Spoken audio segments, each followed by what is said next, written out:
ഹൈടെക്കിൻ്റെ മറ്റൊരു വീഡിയോയിലേക്ക് എല്ലാവർക്കും സ്വാഗതം. ഇന്ന് നമ്മൾ പരിചയപ്പെടുന്നത് വെട്ടുകല്ലാണ്. നമ്മുടെ നാട്ടിൽ ഇതിനെ വെട്ടുകല്ലെന്ന് പറയും, പലയിടത്തും ഇതിനെ ചെങ്കല്ലെന്ന് എന്ന പേരിലൊക്കെ അറിയപ്പെടും. ഇന്ന് നമ്മൾ വെട്ടുകല്ലിനെ കുറിച്ചാണ് പരിചയപ്പെടുന്നത്. ആദ്യം തന്നെ നമ്മൾ വെട്ടുകല്ല് ചെയ്യേണ്ട ഒരു ഭാഗം നമ്മൾ വാട്ടർ ലെവൽ ഉപയോഗിച്ച് അതിൻ്റെ ഫസ്റ്റ് ലൈൻ രേഖപ്പെടുത്തിയതിന് ശേഷം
ഇനി നമുക്കതിനെ വിരൽ കൊണ്ട് അതിൻ്റെ പാറ്റേൺ നമുക്ക് അപ്ലൈ ചെയ്യാം. എന്നിട്ട് ഈ കാണുന്ന പോലെ തന്നെ വിരൽ കൊണ്ട് നമുക്ക് വെട്ടുകല്ലിൻ്റെ പാറ്റേൺ, പഴയ വെട്ടുകല്ലിനെ നമ്മൾ കണ്ടിട്ടുണ്ടല്ലോ, ആ ഒരു വെട്ടുകല്ലിൻ്റെ ഒരു മോഡലിൽ നമ്മൾ അതിനെ പാറ്റേൺ ചെയ്തെടുക്കും.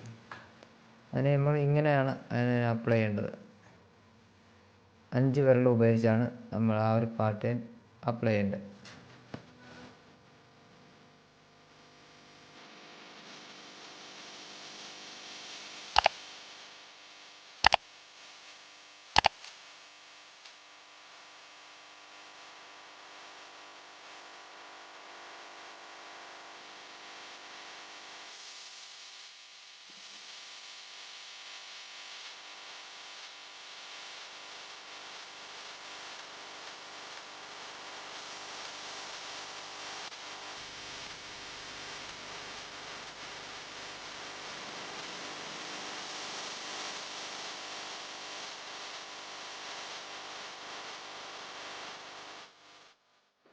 പാറ്റേൺ ചെയ്തതിന് ശേഷം അത് ഡ്രൈ ആവുന്ന തൊട്ട് മുമ്പ് തന്നെ പിന്നെ ചെറിയൊരു ബ്ലേഡ് വെച്ചിട്ട് അതിനെ ഒന്ന് ജസ്റ്റ് ഒന്ന് അതിൻ്റെ ടോപ്പ് ഒന്ന് പരത്തി കൊടുക്കണം.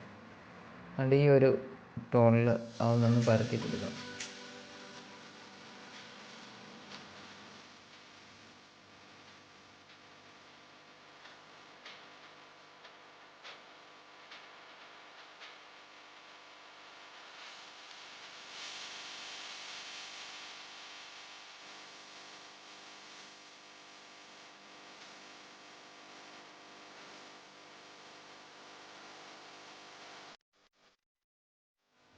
പാറ്റേൺ ചെയ്തതിന് ശേഷം സിന്തറ്റിക് ഗ്ലാസ് നന്നായി ഉണങ്ങിയതിന് ശേഷം അതിന് മുകളിലായിട്ട് ബേസ് കോട്ട് നമ്മൾ അപ്ലൈ ചെയ്യുന്നു. ബേസ് കോട്ട് ഏഷ്യൻ പെയിൻറ്റിൻ്റെ ലെമണല്ലോ ആണ് നമ്മൾ യൂസ് ചെയ്യുന്നത്. ലെമണല്ലോ ഡ്രൈ ആയതിനു ശേഷം അതിന് ടോപ്പിലൂടെ 4 ഇഞ്ച് റോളർ ഉപയോഗിച്ചിട്ട് ടോപ്പ് കോട്ട് അപ്ലൈ ചെയ്യുന്നു. ടോപ്പ് കോട്ട് നമ്മൾ ഉപയോഗിക്കുന്നത് ഏഷ്യൻ പെയിൻറ്റിന് തന്നെ ഡാർക്ക് മെക്കാഡോ എന്ന പെയിൻ്റാണ്. അപ്പോൾ ഡാർക്ക് മെക്കാഡോ ആണ് ആ ഒരു ഷെയ്ഡാണ് നമ്മൾ അതിന് ടോപ്പ് കോട്ടായിട്ട് അപ്ലൈ ചെയ്യുന്നത്. അത് റോളർ ഉപയോഗിക്കുന്നതിൻ്റെ ഉദ്ദേശം എന്ന് വെച്ചാൽ അതിൻ്റെ പാറ്റേൺ ചെയ്തതിൻ്റെ ആ ഉള്ളിലോട്ട് ഇത് കൂടുതൽ ആ ഒരു കളർ അങ്ങോട്ട് ഇറങ്ങി പോകാതിരിക്കാൻ വേണ്ടിയാണ് നമ്മളത് ഉപയോഗിക്കുന്നത്. അങ്ങനെ നമ്മൾ ഉപയോഗിച്ചതിന് ശേഷം ആ കല്ലിനെ പല ഷെയ്ഡാക്കി മാറ്റാൻ വേണ്ടി നമ്മളതിനെ കളർ വാഷ് കൂടെ ചെയ്യും. കളർ വാഷ് ചെയ്യുന്നത് എങ്ങനെയാണെന്ന് വെച്ചാൽ ഡാർക്ക് മെക്കാഡോയും അതിനകത്ത് 1-2 തുള്ളി ബ്ലാക്ക് കൂടെ ചേർത്ത് നന്നായി നല്ല ലൂസിൽ നമ്മൾ വേസ്റ്റ് ഉപയോഗിച്ച് നമ്മൾ ചെയ്ത പാറ്റേണിൻ്റെ മുകളിലൂടെ വേസ്റ്റ് വെച്ച് ഈ ഒരു പെയിൻറ്റ് അപ്ലൈ ചെയ്യും. നന്നായി വാഷ് ചെയ്തെടുക്കണം. അങ്ങനെ വാഷ് ചെയ്തെടുക്കുമ്പോൾ നമ്മുടെ വെട്ടുകല്ല് നല്ല പഴക്കമുള്ള വെട്ടുകല്ലായിട്ട് നമുക്കൊരു ഫീൽ കിട്ടും. അങ്ങനെ ഫുള്ള് നമ്മൾ അതിൻ്റെ എല്ലാ ഭാഗങ്ങളിലും ആ ഒരു രീതിയിൽ നമ്മൾ വാഷ് ചെയ്തെടുക്കണം. അപ്പോൾ നമ്മുടെ വെട്ടുകല്ല് നല്ല ഭംഗിയായിട്ട് നല്ല പഴയ വെട്ടുകല്ലിൻ്റെ ഒരു ഫീലിംഗ് നമുക്ക് ആ ഒരു ഒറിജിനാലിറ്റി നമുക്ക് ഈ ഒരു വെട്ടുകല്ല് നമുക്ക് കിട്ടും. ഇത്രയാണ് വെട്ടുകല്ലിനകത്ത് നമുക്ക് അറിഞ്ഞിരിക്കേണ്ട കാര്യങ്ങൾ. അപ്പോൾ ഈ വീഡിയോ കണ്ട് ഇഷ്ടപ്പെടുന്നവർ തീർച്ചയായിട്ടും ഈ ഒരു ചാനൽ സബ്സ്ക്രൈബ് ചെയ്യുക, തൊട്ടടുത്തുള്ള ബെല്ലൈക്കൻ എനേബിൾ ചെയ്യുക. ഇനി നമുക്ക് പുതിയൊരു വീഡിയോയുമായിട്ട് കാണാം. Okay, by.